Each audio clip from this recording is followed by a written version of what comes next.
yung reaksyon ni Sara Duterte, ha? Yung reaksyon ni Sara Duterte tungkol sa nangyari sa kanyang ama na-reject ng ICC yung yung interim release. Oh, maraming naghihintay. Ano kayang magiging reaksyon ni Sara Duterte? Ayan.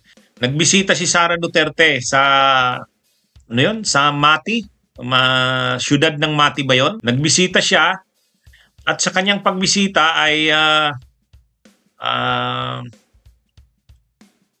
pagbisita niya sa Mati City, tinanong siya ng media, anong masasabi niya?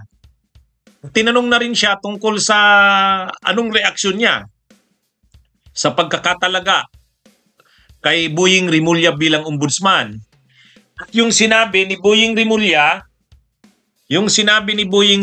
na bubuksan ang SALN o Statement of Assets, Liabilities and Net Worth ng lahat ng officials.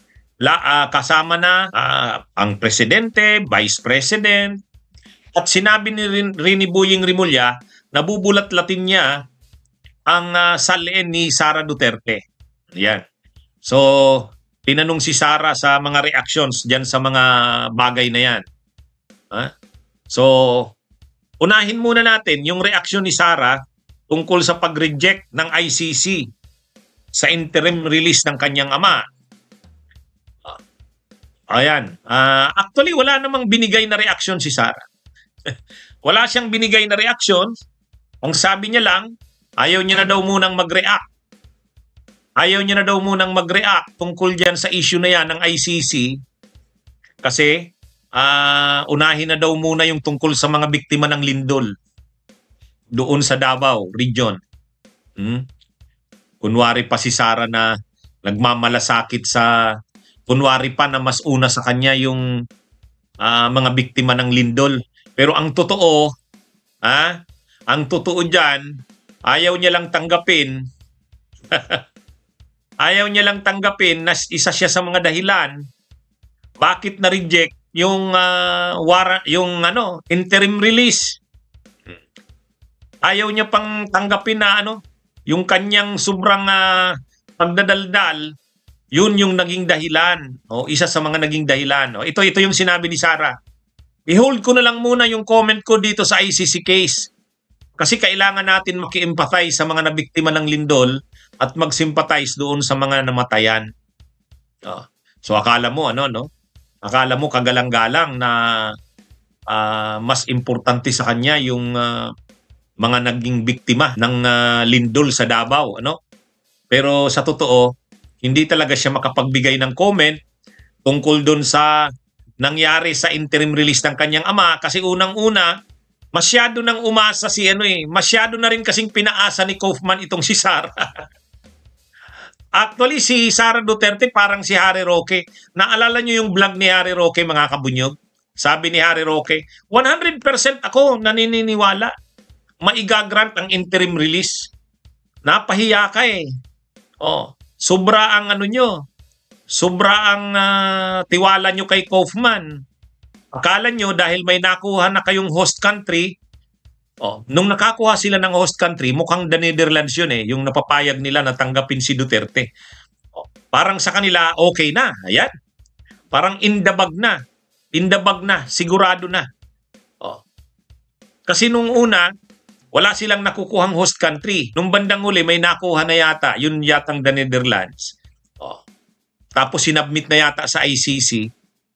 Ang problema, hindi naman ibig sabihin na may nakuha ka ng host country, papayagan ka na. Ang una munang tanong, dapat bang payagan na mag-interim release?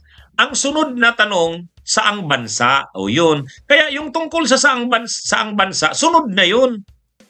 Ang problema sa kanila, parang in the bag na sila, sigurado na sila na magagrant yung interim release. Yun ang paniwala nila kahit si Sara. Yun din ang paniwala sa kanila ni Kaufman. Tapos ngayon, mayroon na silang nakuhang host country na kumbinsi na yata yung the Netherlands. Akala nila magagrant na yung interim release. Ay denied. Hindi naman pinag-uusapan yung country na tatanggap. Ang pinag-uusapan, dapat bang i-grant ang interim release? Pag na-grant na yung interim release, o di sige saang bansa. O yun. Kaya ngayon, yung mga sabi ni Sara Duterte na kunwari ayaw niya na munang mag-comment dahil unahin na muna yung mga biktima ng lindol, ay ginamit niya pa yung mga biktima ng lindol. Pero sa totoo, napahiya siya, wala siya talagang masabi. Ang totoo, yung kanyang mga kadaldalan, yun pa yung ginamit ng ICC na dahilan para i-deny yung request for interim release. Ha? Oh, diba mga kabunyog, mga kababayan? Wala. Oh. So, ano ito? Kaya ang nasabi nilang ni Sara, i-hold ko muna yung comment ko dito sa ICC case. Kasi sa totoo, napahiya siya at yung mga sinabi niya, yun yung ginamit ng ICC mismo kontra sa kanila. Oh. So ibig sabihin, napahamak pa sila sa kadaldalan ni Sara para nung tinanong siya ng media, anong masasabi niya? Oh, ginamit niya na ngayon na dahilan yung lindol. O wag na daw muna siya mag-comment doon sa ICC case. Unahin na daw muna itong sa lindol. Oh. Pero nung tinanong tungkol sa kay Rimulya, may comment siya. Oh. Oh, ito yung comment niya kay Rimulya tungkol doon sa titingnan daw ni Rimulya yung kanyang SALN, yung Statement of Assets, Liabilities and Net Worth niya. Oh. Tinanong din siya. Anong masasabi niya na si Rimulya na ang ombudsman? At ano ang masasabi niya na yung sinabi ni Rimulya na titingnan ang kanyang SALN? Tinanong si Sara. Sa pagkakataong ito, nagbigay siya ng comment. Oh, anong sabi niya? Anong sabi niya? Ang sabi ni Sara, mga kabunyog, mga kababayan, wag na niya silipin. Ilagay na niya sa harap niya at pag-aralan niya ng maayos kung ano man yung gusto niyang gawin. Ipagsadyos na lang natin siya at ang kanyang mga gagawin bilang ombudsman. She told reporters during her visit to the earthquake victims in Mati City, Davao Oriental. O tingnan nyo, bakit doon kay Rimulya mayroon siyang reaction? Bakit doon kay Duterte wala? O, kasi sabi niya, wag na muna siyang mag-comment doon sa ICC case. Hindi siya makapag-comment doon sa ICC case kasi siya yung isa sa mga dahilan bakit na-deny yung ICC request. Di ba? Oh, nakita niyo yung hindi siya consistent. Oh. Hindi siya consistent. Sa parehong okasyon na pumunta siya doon sa Mati City, nung tinanong siya tungkol kay Duterte, i-hold niya na raw muna ang comment niya. Oh, unahin na raw muna yung mga biktima ng lindol. Pero nung tinanong siya tungkol kay Rimulya, mayroon siyang comment. Ipasadyos na lang daw ang ginagawa ni Rimulya. Actually, may comment pa siya diyan.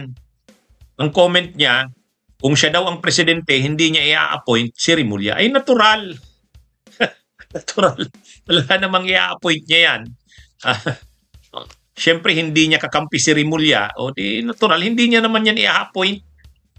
Anyway, so mga kabunyog, mga kababayan, si Sara Duterte hindi makapag-comment doon sa ICC. Ginamit niya pang pasangkalan o dahilan kaya hindi siya magko-comment yung mga biktima ng lindol. Unahin na daw muna yon. Bago raw pag-usapan yung ICC case ng kanyang ama. Pero ang totoo, talagang hindi siya makapagbigay ng comment kasi nga napahiya siya. Napahiya sila. Napahiya dahil masyado na silang umasa, masyado na silang naniwala na magagrant yung request ng interim release. At ang mas malala pa dito, na-deny yung request sa interim release at yung mga sinabi niya ang naging dahilan. Sinabi mismo ng ICC sa desisyon nito na hindi pang mapagbibigyan ang request for interim release dahil paano naman sinasabing hindi tataka si Duterte, gayong sinabi ng kanyang anak na vice presidente na ang gustong mangyari ng kanyang ama ay mapunta sa Davao City. Kung i-release siya at doon pupunta sa The Netherlands kasi bukas naman ang The Netherlands na tanggapin, sigurado na gagawa ng paraan ng kanyang pamilya na makapunta ito ng Davao City dahil yun ang sabi ng kanyang anak. hindi naman nila itinago ito na ang gusto talaga ni Duterte sa Davao City. O yung mga sinabi na yan ni Sara Duterte, yan ang ginamit ng ICC. Kaya hindi grinant, ano? Hindi grinant yung interim release. Kaya ang palusot na lang ni Sara, no comment na daw muna siya. Oh. Ha? Mga kabunyog, mga kababayan. Ha? Okay, so magandang gabi sa inyo mga kabunyog, mga kababayan. Ha? Salamat sa mga patuloy na tumatangkilik ng ating mga talakayan kahit medyo late night na itong talakayan natin. Magandang gabi sa inyo. Mabuhay po tayo. Bunyog, bunyog, halikan na kasama ka. Bunyog, kapag buklod ay may pag-asa. Luzon, Visayas, Mindanao, isa ang pananaw. Sa bagong Pilipinas ang bunyog isisigaw. Bunyog.